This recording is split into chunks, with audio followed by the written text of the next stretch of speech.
Look, folks, we gotta talk about something. It's been in the headlines on our screens, and frankly, it's been driving some of us batty. Why does Trump generate such a reaction? Why do people click, share, and engage with his content? It's time to unpack this, not from a political standpoint, but from a behavioral one. We're gonna analyze this like we analyze any relationship, any pattern of behavior, because at the end of the day, that's what this is.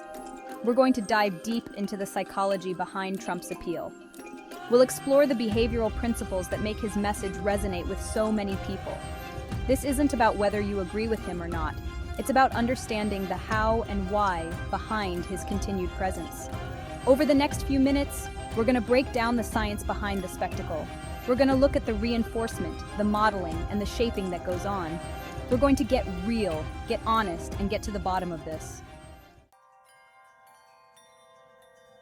Now, when we talk about reinforcement, think about a dog and a treat. You want the dog to sit, it sits, you give it a treat. That's positive reinforcement. You're encouraging a behavior by rewarding it. Now let's apply this to Trump. Every time he makes a statement and his base, his supporters, cheer, that's positive reinforcement. Every rally where the energy is high, every online comment praising his actions reinforces those behaviors. He sees what gets the reaction, what gets the cheers, what gets the likes and the shares, and he does more of it. It's basic behavioral psychology. We all respond to reinforcement, whether we realize it or not. And in Trump's case, the reinforcement is loud and clear, and it comes from a very vocal and active base of supporters. Think about it like this. You go to work, you do a good job, your boss praises you. You feel good, right? You're more likely to repeat that behavior, to go above and beyond. Now imagine that feeling magnified 1,000 times over. That's the kind of reinforcement we're talking about with Trump and his base. It's not just about praise either, it's about validation. For some of his supporters, Trump's message, his rhetoric, validates their own beliefs, their own worldview. And that validation is a powerful reinforcer. It tells them, you're right, you're not alone. Keep believing what you believe. This kind of reinforcement creates a cycle. The more he's reinforced, the more he engages in those behaviors, and the more his supporters respond, the stronger the cycle becomes. It's a feedback loop, and it's a key factor in understanding why he continues to do what he does. Now, I'm not saying this to excuse his behavior, I'm just trying to explain it. We have to understand the underlying mechanisms at play here. And reinforcement is a big one. It's the fuel, it's the engine that keeps this train rolling. So, the next time you see a rally, the next time you see a tweet met with overwhelming support, remember the principle of reinforcement. It's not just about politics, it's about basic human behavior. We all respond to it, and in this case, it's playing out on a national stage. We learn by watching others. We see someone get rewarded for a behavior, we're more likely to imitate it. That's modeling. Now, imagine someone like Trump, with a huge platform, exhibiting certain behaviors and being rewarded for them by his supporters. What message does that send? It normalizes those behaviors. It makes them seem acceptable, even desirable. And that's where the danger lies. When someone with that much influence engages in divisive rhetoric, in personal attacks, in spreading misinformation, it gives permission for others to do the same. It's like a social contagion. It spreads because it's modeled, it's validated, and in some cases it's even rewarded. And that's a scary thought. We're social creatures. We're wired to mimic, to conform. And when the behavior being modeled is harmful, the consequences can be dire. Think about it like this. A child sees their parent yelling at a customer service representative. That child is more likely to engage in that same behavior because they've seen it modeled, they've seen it be successful in getting what the parent wanted. Now, apply that same principle to a national stage, to millions of viewers. The more Trump engages in these behaviors and is rewarded for them, the more likely it is that others will follow suit. It creates a climate where those behaviors are seen as not only acceptable, but effective. And that's a dangerous path to go down. We have to be mindful of the messages we're sending, the behaviors we're normalizing, because what we model matters. It influences those around us, especially those who look up to us, who see us as role models. And in the case of someone like Trump, with his massive platform and his devoted followers, the impact of his modeling can be far-reaching. It's not about censoring him, it's about being aware of the potential consequences of his actions.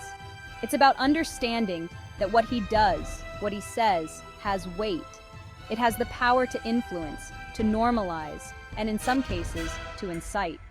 And that's a responsibility we can't afford to take lightly. Let's talk shaping. You ever train a dog with treats? You don't just expect the dog to do a complex trick perfectly right off the bat. You break it down into smaller steps, rewarding each step along the way. That's shaping. You're gradually shaping the behavior you want. Now think about Trump's career. He didn't start with the rhetoric he uses now.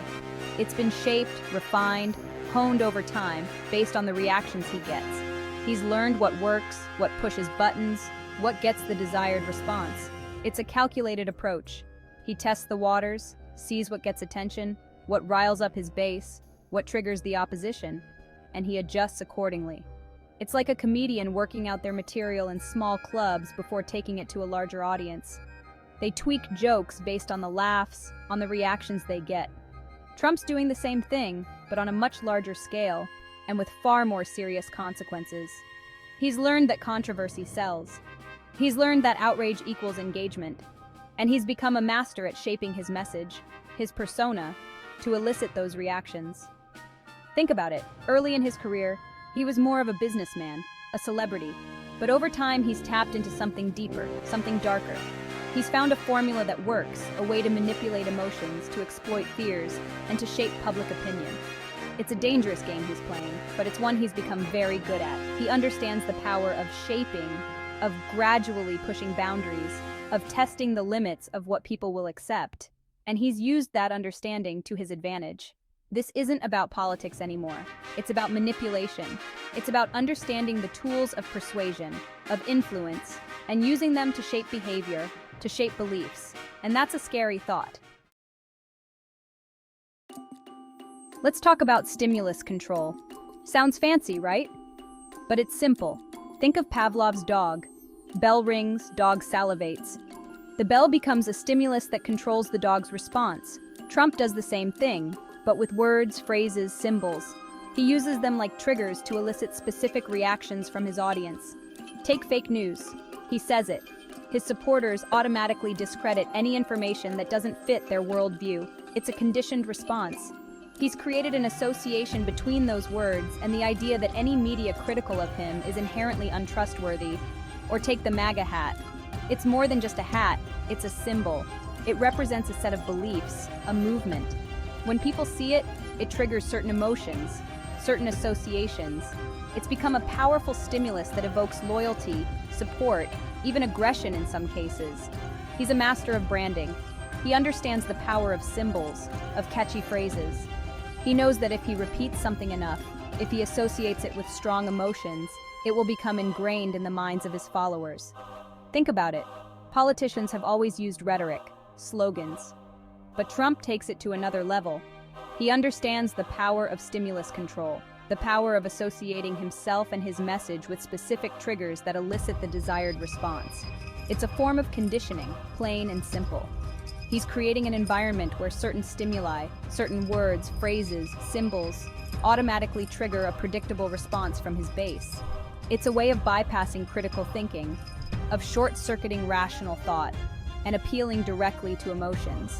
And it's incredibly effective, because when you can control the stimuli, you can control the response.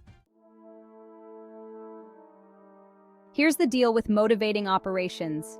It's all about what makes us tick, what drives us, what are our deepest desires, our biggest fears. Trump's a pro at tapping into those, at making his message resonate by connecting with those primal emotions. Think about it. Economic anxiety, fear of change, desire for security, longing for a return to a perceived greater past. These are powerful motivators, and Trump knows how to exploit them. He paints a picture of a world in chaos, a world where people are losing their jobs, their culture, their way of life. And he presents himself as the answer, the strong man who can restore order, bring back jobs, make America great again. He's not selling policies, he's selling a feeling of security, of belonging, of being heard, and he does it by tapping into those deep-seated fears and desires that drive so much of human behavior. It's like a salesman who knows just the right buttons to push, the right words to say to close the deal. He identifies your pain points, your vulnerabilities, and then offers you a solution that seems tailor-made to address those needs. Trump does the same thing, but on a grand scale. He identifies the anxieties, the frustrations, the anger that's simmering beneath the surface, and he channels it towards his own ends. He's a master manipulator, there's no doubt about it. He understands that logic and reason are often no match for raw emotion. And he's built his entire platform on appealing to those emotions, on exploiting them to gain power and influence. Ever notice how much easier it is to do something if everyone else is doing it? That's social proof. We're social creatures, hardwired to follow the crowd. Trump understands this. He uses it to create a sense of momentum, a feeling that everyone's on board. Think about his rallies, packed arenas, thousands of chanting supporters. It creates an atmosphere of excitement, of belonging. It makes people feel like they're part of something bigger than themselves. And when you're swept up in that kind of energy, it's easy to set aside your doubts, your critical thinking. It's easier to just go along with the crowd, to believe what everyone else seems to believe. He's created an environment where his supporters reinforce each other's beliefs. They see the crowds, they hear the cheers, and it validates their own support. It makes them feel like they're on the winning side, part of a movement that's destined to succeed. It's the same principle behind fashion trends, viral videos, any kind of social phenomenon. The more people buy into it, the more appealing it becomes. It creates a self-perpetuating cycle of influence, where the behavior itself becomes its own justification. Trump's a master of harnessing this power of social proof. He understands that the more people he can convince to publicly support him, the more appealing his message becomes to others. It's a snowball effect, and he's very good at getting it rolling. This isn't about politics anymore. It's about crowd psychology. It's about understanding how to manipulate social dynamics, how to create a sense of belonging and shared identity that transcends logic and reason. Let's be real, folks. Love him or hate him, Trump knows how to grab attention. It's like he's got this sixth sense for what'll set people off, what'll get them talking. And in this day and age, attention is currency. Think about it. Outrageous statements, Twitter wars, constant media coverage, it keeps him front and center. You can't escape it. And whether you're cheering him on or tearing your hair out, he's won. He's got you engaged. He's a master showman. He understands that controversy sells, that outrage equals clicks and views. And he's willing to say or do whatever it takes to stay in the spotlight. It's like that old saying, there's no such thing as bad publicity. And in Trump's world, that seems to ring truer than ever. He thrives on the chaos, the drama, the constant back and forth. It fuels him, keeps him relevant. He's figured out that in the age of information overload, the one who shouts the loudest, who makes the most noise, is the one who gets heard. And he's turned it into an art form. It's not about policy positions, it's about performance. It's about creating a spectacle that's so captivating, so outrageous, so impossible to ignore, that it drowns out everything else. And he's a master of the game.